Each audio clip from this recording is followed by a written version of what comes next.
Thank you all for joining me to discuss our recent collaboration walk. So before we get started, let's just be mindful of our norms.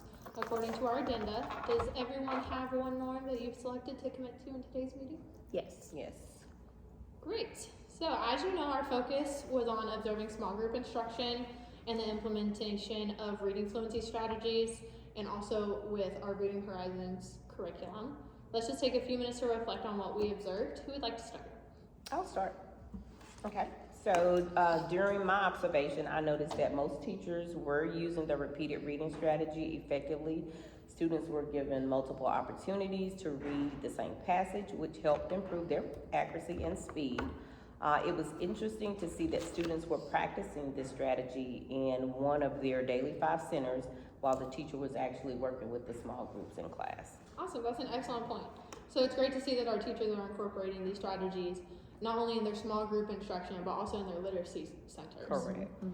Did anyone else notice something similar? Yes, I did. I also observed some teachers using that choral reading strategy in their small group, where the teacher and the students read the text together, and it seemed to help build the confidence of the students as well as their fluency. I spoke to a few teachers who have been using this strategy since the beginning of the school year, and they mentioned that they noticed some growth in their emergent readers as well. Awesome, that's fantastic.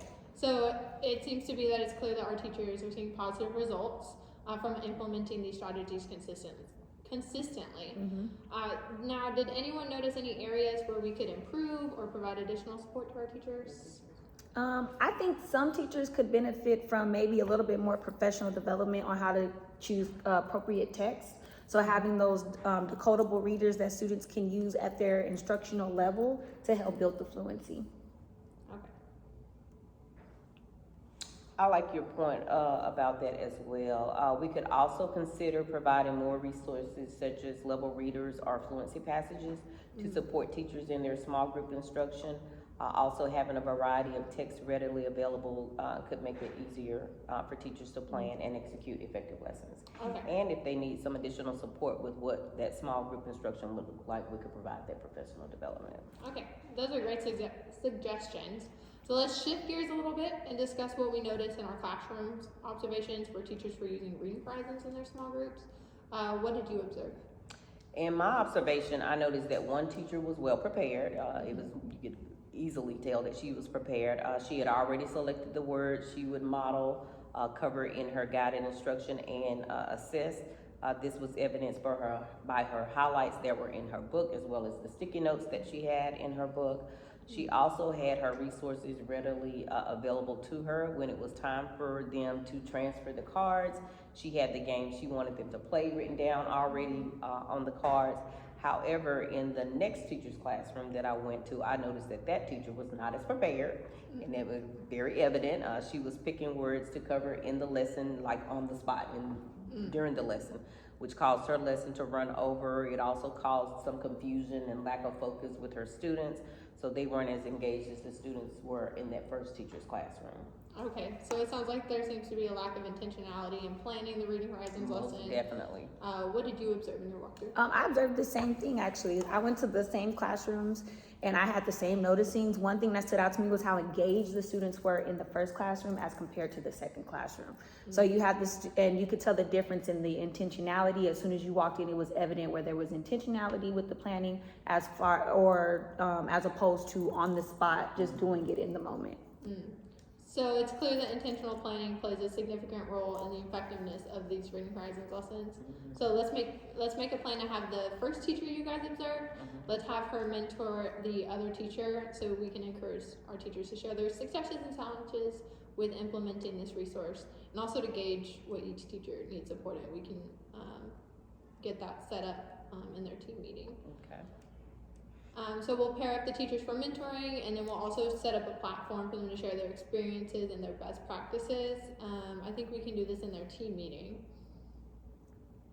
The team meeting that's coming up? Yeah. The next team meeting? Okay. So that sounds like a great plan. Once again, we always talk about collaboration and sharing among teachers, and it's great to see what's happening in one class can be transferred to the other by the leadership of that teacher in that first classroom. So we can create a culture of continuous improvement and ensure that all of our students are benefiting from these effects. Hey everyone, so I'm so glad you could be here today. Let's just remember to be mindful of our norms that are on our agenda. So the purpose of today is to talk about our response to our professional development, the delivery, and the planning for next year, and our collaboration as it all relates to our plan for implementation to improve third grade reading comprehension. So let's go ahead and start with our professional development. Do you guys think our professional development activities aligned with the identified needs of teachers and goals of improving student academic outcomes? I would say, in my opinion, the activities we had planned were aligned and for the needs of the teachers to ensure the students would improve. We researched best strategies for reading development and provided hands-on activities for the teachers to practice with the support of the leadership team as well. Yeah, I actually agree. And also to go along with that, our training sessions, you could tell that they used evidence-based strategies. And so we were able to help with that, teaching the reading fluency and comprehension with the ESL learners. So yes, I do think so. Good. I'm so glad to hear that our students are feeling more confident, ready to implement these strategies because of our professional development. So it sounds like our training was relevant and engaging for our teachers too. What do you guys think? Most definitely. Absolutely. Awesome. So let's go ahead and move on to our delivery. To what extent were our new strategies implemented consistently across our classrooms when we went through and did observations? Well, most of the teachers consistently were implementing our new strategies, but there were some new teachers who required some additional support and coaching with the implementation of it. But we provided it with the intentional monitoring of our team to make sure that the progress checks were done with fidelity. Good. How did those teachers progress with this targeted mentoring? I would say that those teachers were able to improve on their small group instruction, along with they were also successfully able to implement the strategies by the end of the coaching cycle as well. Good. I'm glad they were able to successfully implement those strategies in their instruction. What were the challenges that those teachers faced that caused us to have to mentor with them? During the observations, we noticed that one of the teachers was having difficulty with using the strategies to meet the needs of the ESL students. From what we observed, the teacher didn't use the data to inform their small group instruction, and there was no evidence of a lesson that was prepared for the small group. So in our coaching cycle, we gave them more intentional support on how to review student data and how to use their data to inform their small group instruction. So for instance, the teacher had one student who was at a DRA level 4 at the beginning of the year, and in the teacher's small group instruction, they didn't use that DRA in order to inform what specific interventions they were providing to the student. Okay. And so I'm looking here at our agenda. It sounds like they were able to improve that student's DRA reading level by 2 levels, Correct. Going up to a level 8. Correct. Okay, so it sounds like the mentoring supported this teacher very, very well and helped with their reading instruction. Yes. So going forward, I think we should include ESL specialists and probably bilingual staff to help train those teachers who are still struggling with supporting ESL students in their reading instruction and helping them develop appropriate accommodations going forward. So moving on to our planning for next year, that's something we can add. But what were the noticeable trends or patterns that we observed that could also inform instructional decisions next year? Our progress monitoring data actually showed an increase in reading fluency scores for our ESL students over the course of the intervention, and our MAP data also showed an increase in reading improvement as well for ESL students for their achievement. And I would honestly say that based on the data and the improvements of the ESL reading fluency and comprehension based on DRA and MAP data, for future instructions, this targeted intervention in small group instruction has provided to be very successful. I think for next year, we should ensure that all teachers are effectively trained and also have an opportunity to use this intervention and practice in using data to inform instruction, especially since this supports the ESL students. It will likely support all students as well. Right, I agree. I think if we train all the teachers, especially the new teachers coming in, we can start the interventions the first month of school after we get all of our beginning of the year data, and then we can address the reading fluency needs as possible. Okay, so we'll add that to our professional development plan for next year. For sure. What feedback or concerns were raised by stakeholders? We received a lot of positive feedback from parents. Our parents expressed appreciation of the support that their students had received when they observed the improvements of their child's reading skills and also the confidence at home. But we had some parents who thought that they were kind of unsure on how to support their students at home. So they didn't know how as parent, how they're helped translate it to home. I agree. I definitely heard a lot of positive feedback from the parents, especially in the terms of concerns and how to help their students at home. We should hold a Zoom meeting that would inform parents of how to help their students at home. We can develop a list of topics possibly, and resources that can be discussed at the end of each week. Cool, I like that idea. So we'll schedule a time after school sometime possibly next month.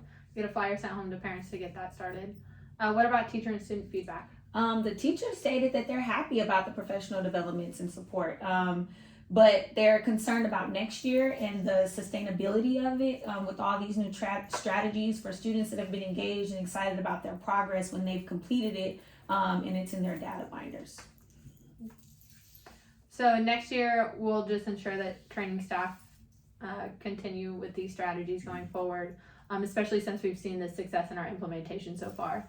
So in our next meeting, we'll discuss progress monitoring for the whole campus and look-fors and walkthroughs to ensure the continued success of these strategies, our students and our staff. And I think in doing this, that we'll be able to ensure the sustainability of these effective instructional strategies that the teachers have used in their small groups. And then we'll set out that plan for professional development for next year as well. So we'll be able to roll out these strategies to the entire campus next year. Mm-hmm. So moving on to our collaboration together, what do you guys think were some strengths and some challenges that we've encountered working so far? I've definitely noticed that the team members were able to work effectively together, able to share ideas, resources, expertise to develop and implement the intervention plan as well. And I think we also just maintain a really open communication, especially like through our emails, through our meetings, throughout the implementation of the plan. So we made sure that everyone was informed of the program, the challenges and the success as well of the interventions. Absolutely. I think I kind of like that we all took ownership of our roles and our responsibilities, and because we did this, we all contributed to the overall scores of the plan, and we were able to keep that positive attitude, which helped us to encourage everyone, including the students as well. I definitely agree with that. Our teammates said, however, some challenges we faced were scheduling conflicts due to just varying commitments, and it was difficult to find a time that we all could really meet. Yeah. So, but if someone missed the meeting, the minutes were there and they were very clear, whether they were shared through email communication or just individuals helped us to get them all caught up. Yeah, the scheduling was really, really difficult. But again, we had our open communication that helped to still keep everyone informed. And I think the varying levels of experience on the team was difficult. We needed to ensure that everyone was trained properly for the implementation of the plan to be successful. Yeah. So it sounds like these challenges with scheduling and varying levels of experience, our strengths of collaboration, our communication, our adaptability probably helped us to overcome these challenges and ultimately are what drove the success in improving the reading outcomes for ESL students. Awesome. How well do you think our roles and responsibilities have been defined and understood by each teammate? I honestly believe that our roles were all and our responsibilities were all very clearly defined. They were all really well stated. I think we all knew and understood our specific tasks, and we all held a regular meeting to discuss progress and adjust, the things that need to be changed. Yeah. So. Yeah. Good. I'm glad to hear that. I hope that we all feel comfortable when we're seeking for clarification and support. I think we've. I know I felt comfortable. I think we've done a really good job of ensuring that our communication is clear. And that helped. I know me personally feel comfortable when I needed help. I was okay with asking questions as opposed to, like suffering in silence. Yeah. So yeah, I fully agree with that. Awesome. So what were some of the significant successes and challenges that we've encountered in the implementation progress?